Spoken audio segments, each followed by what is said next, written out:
with diesel power. Blows your mind drastically, fantastically. We built this city on rock and roll. Built this city. We built this city on rock and roll. So I guess one of the most difficult things with a 6-boost manifold is literally these two bolts here. And with the water pump on, they're almost impossible to tighten. You can't get a socket on, you can't get a spanner on. You can, but you have like about no movement, right? So what I find is once the water pump is off, you can get the open on it and it'll loosen. Corporation games. Who cares? They're always changing. I'm going through the block at the moment, and we've just after seeing like very minute scratches that I can just about feel with my nail on the bore. So I'm going to get a hone, and we're just going to hone the bores. It's basically like very fine sandpaper kind of tip on the hone. This is how your block would be finished to get that perfect round. Now it would be machine honed to finalize, but this is we'd say a hand hone, and for if you're changing piston rings or so on, you'd probably use one of these. I'm just going to run it on the bores and make sure, basically just go through that there's any minute scratches that are going to be gone. You use a little bit of diesel on them to make sure that there's no pickup, and you go down along. Generally you use a battery drill on a slow setting and run it up and down through very slowly, and just a constant motion. So I'll try and get a video of that and show you how it's done. We just want to dance here. Someone stole the stage. They call us irresponsible. Write us off the page. Marconi plays the mama. Listen to the radio. Don't you remember? We built this city. So just a quick demonstration on the honing procedure. So your hone, I just dip it in a little bit of diesel. Just a little bit of diesel just to lubricate the bore. I use battery drill on its slowest setting. And just up and down in a constant motion while it's spinning.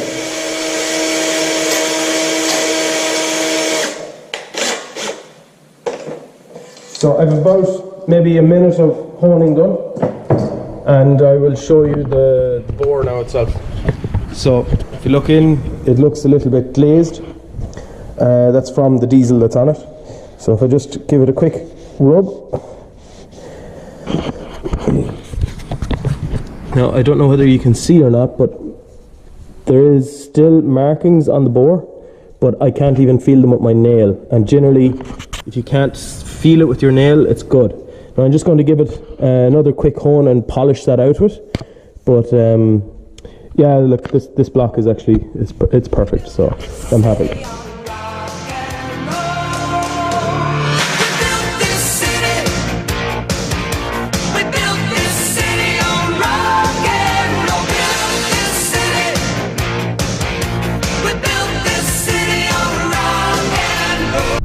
Just back from Donglins and Lanesborough, just after dropping the block and the cylinder head to them, and they were looking at it and were like, maybe the honing that I've done in the bore is actually adequate.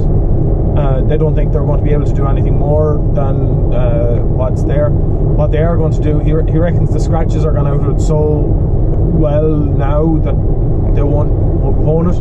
What they're going to do for me though is re-cross etch the bores. So that cross etching that I was doing, they're going to just like redo that as basically a final finish on the cylinders, and they're just going to wash the head for me.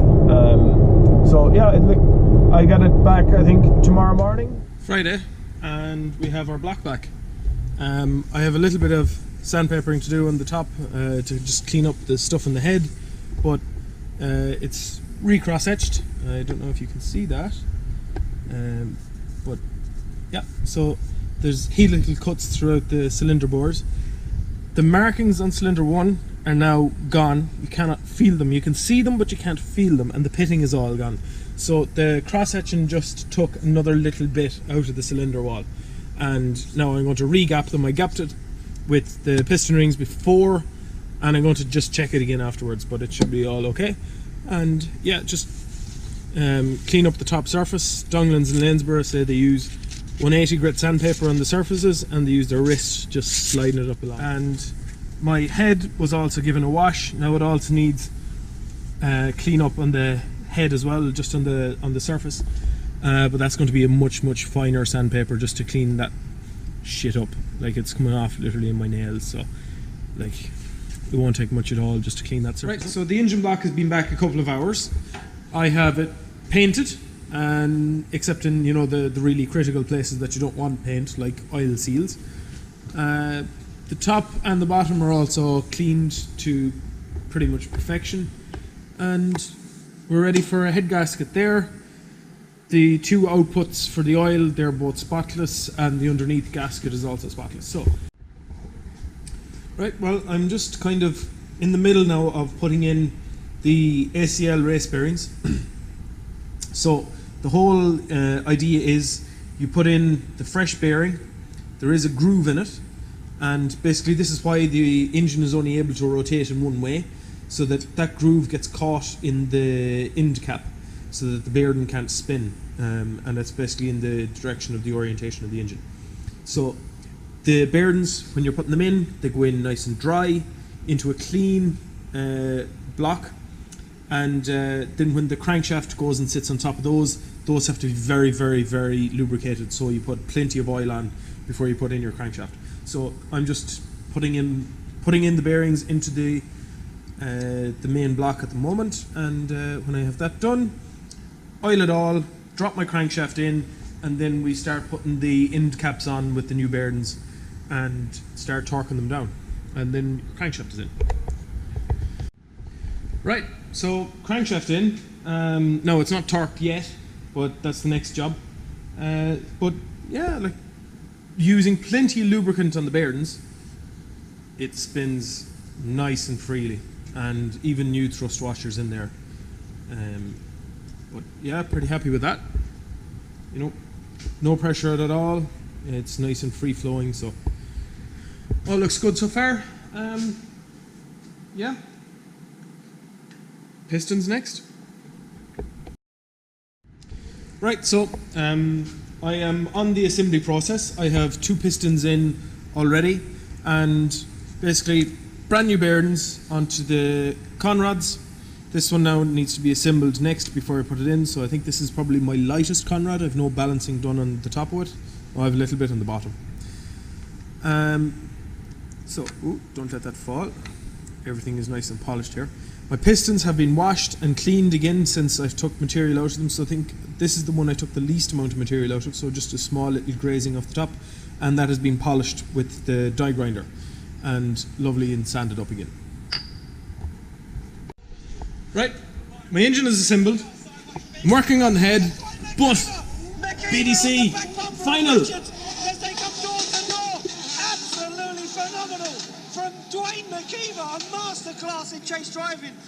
Richards keeps his cool as they slow down massively coming in. McKeever nearly makes a huge error and almost comes to a straighten as they transition back. Yep. McKeever now starting to force it on the door, Eddie. Yep, bringing the fight almost under the cop of the truck. Mark Richards as they take it across the line. Tripland, make some noise for your finalists.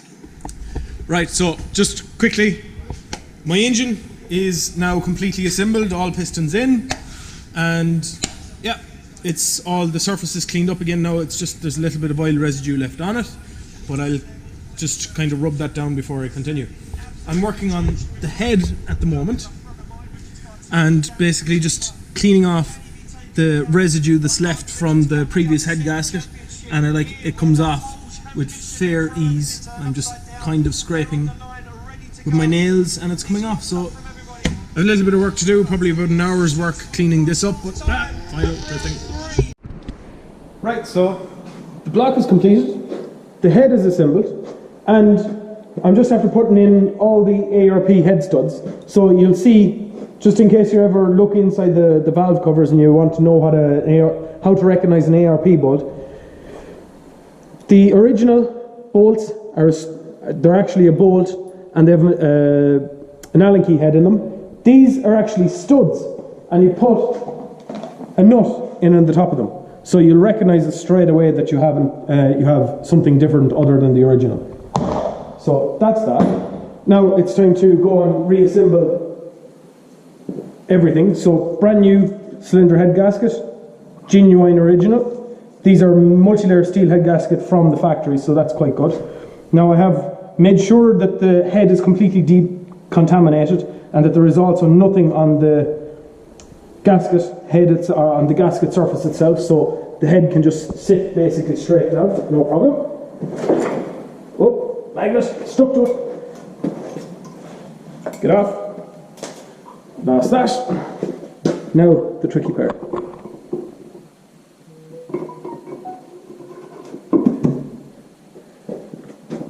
One jizzy completed. Now just to put the nuts on, torque it down, and we are soon ready to be making lots of noise. Obviously my cams have to go back on as well, so I have a little bit of work to do in the reassembly process here, but that is the main step.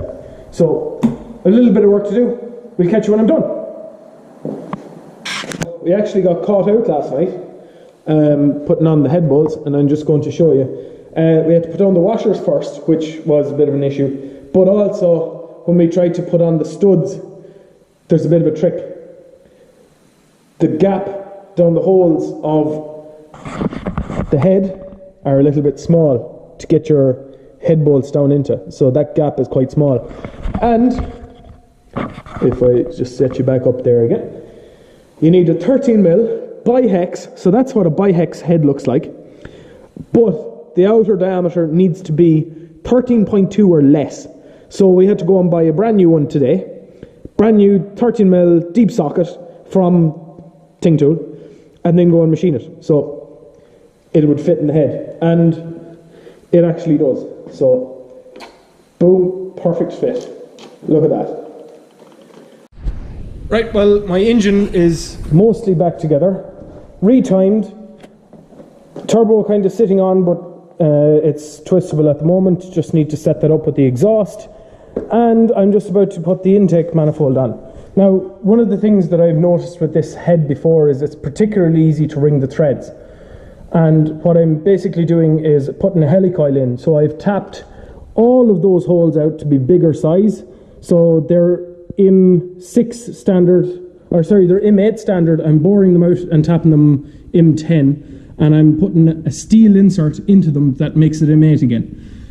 Very, very, very handy to help torque these properly, because the aluminium does kind of begin to ring threads and fuck up.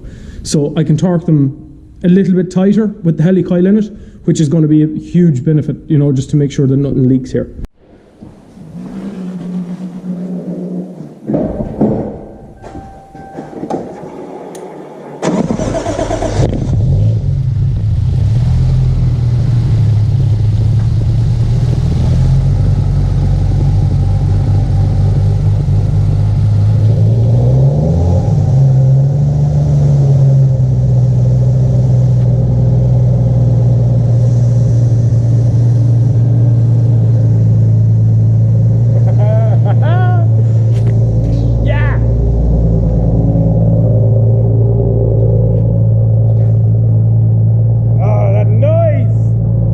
Jay-Z loves